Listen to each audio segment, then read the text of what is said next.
Hay una paradoja médica increíblemente fascinante en el centro de este análisis. Todos sabemos que los antibióticos salvan vidas todos los días, ¿verdad? Pero, ¿cómo es posible que estos mismísimos medicamentos puedan desencadenar una infección de colon severa y a veces fatal? Bueno, hoy vamos a desglosar exactamente la ciencia detrás de este fenómeno.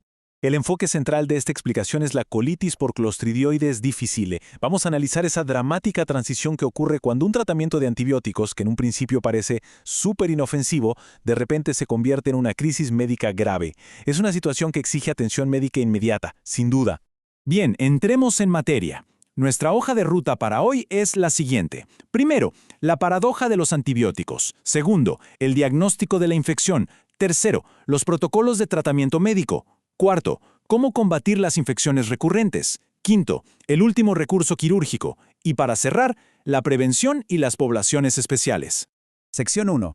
La paradoja de los antibióticos, vulnerando la fortaleza. Para entender cómo empieza todo esto, imaginen el microbioma colónico normal como una enorme fortaleza.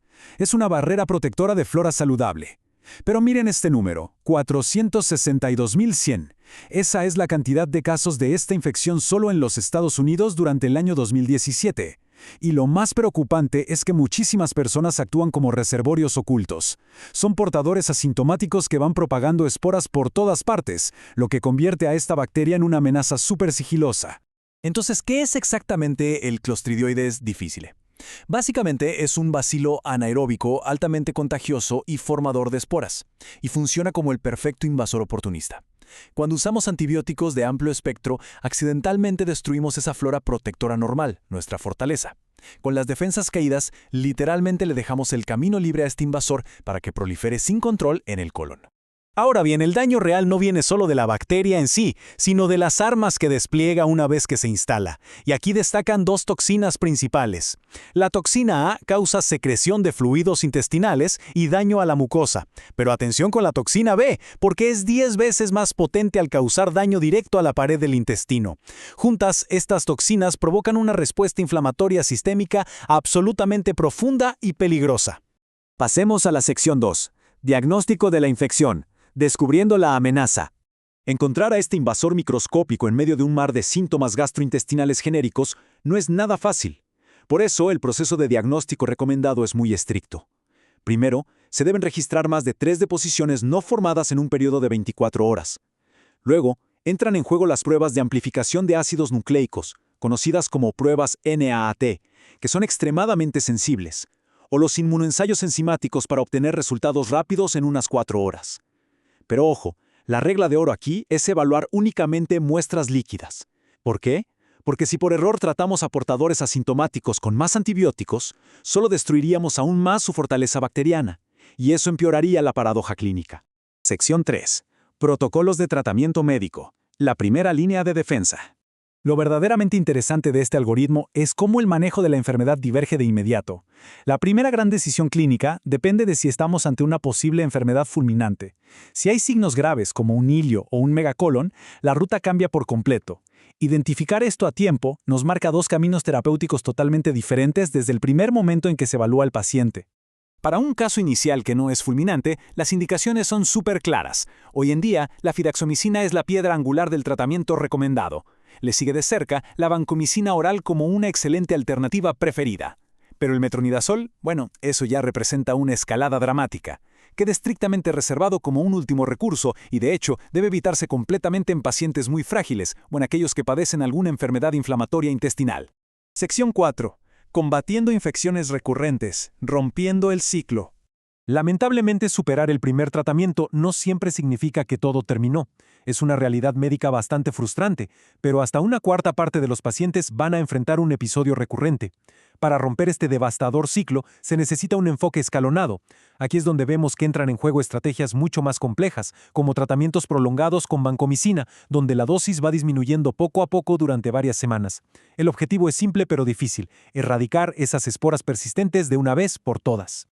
Cuando los antibióticos tradicionales simplemente fallan en romper el ciclo, tenemos que sacar la artillería pesada. Hablamos de terapias avanzadas como el Bezlotoxumab, un anticuerpo monoclonal diseñado inteligentemente para neutralizar la potente toxina B. Para una tercera recurrencia, se suele añadir rifaximina, Y si ocurren 2 o más recaídas, la medicina moderna recurre a una intervención que suena asombrosa, pero que es absolutamente fascinante: el trasplante de microbiota fecal, que busca restaurar activamente el equilibrio introduciendo bacterias saludables en el intestino, un verdadero cambio de juego. Sección 5. El último recurso quirúrgico. Combatiendo la enfermedad fulminante. ¿Qué pasa cuando la infección llega a su punto más crítico y el cuerpo no responde? Entramos en una emergencia total, la colitis fulminante. Miremos estas estadísticas por un momento. Ocurre en apenas el 3 al 8% de los casos, ¿sí? Pero escuchen bien. Conlleva un riesgo de mortalidad dramático, que va del 30 al 90%. Estos números escalofriantes dejan clarísimo por qué, a veces, la cirugía inmediata es literalmente la única opción. Y este algoritmo ilustra brillantemente la vía crítica desde que se inicia la terapia médica máxima hasta que se solicita una consulta quirúrgica temprana. En este escenario, el tiempo vale oro. Los cirujanos deben involucrarse antes de que el deterioro sistémico se vuelva irreversible y las opciones simplemente se esfumen. En la práctica clínica, los cirujanos buscan señales de alarma muy específicas. Cosas como peritonitis, inestabilidad hemodinámica, insuficiencia aguda de los órganos, niveles de lactato sérico por encima de 5 milimoles por litro, o simplemente ver que no hay ninguna mejora tras 3 a 5 días de tratamiento agresivo. Si estas banderas rojas aparecen, dictan la necesidad de realizar una colectomía abdominal total, o, en ciertos pacientes bien seleccionados, una ileostomía en asa que permite conservar el colon mediante lavados. Y finalmente, sección 6. Prevención y poblaciones especiales, protegiendo a los vulnerables. Este análisis no estaría completo sin anclarnos de nuevo en el mensaje central de todo esto.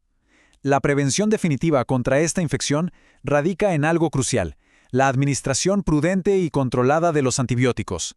Tenemos que proteger a quienes son más susceptibles a sufrir complicaciones, como niños, mujeres embarazadas, ancianos y pacientes con enfermedades inflamatorias intestinales. El objetivo primordial es evitar que se vulnere la fortaleza bacteriana en primer lugar, usando antibióticos de amplio espectro única y exclusivamente cuando son absolutamente vitales. Lo que nos deja con una reflexión súper profunda para concluir.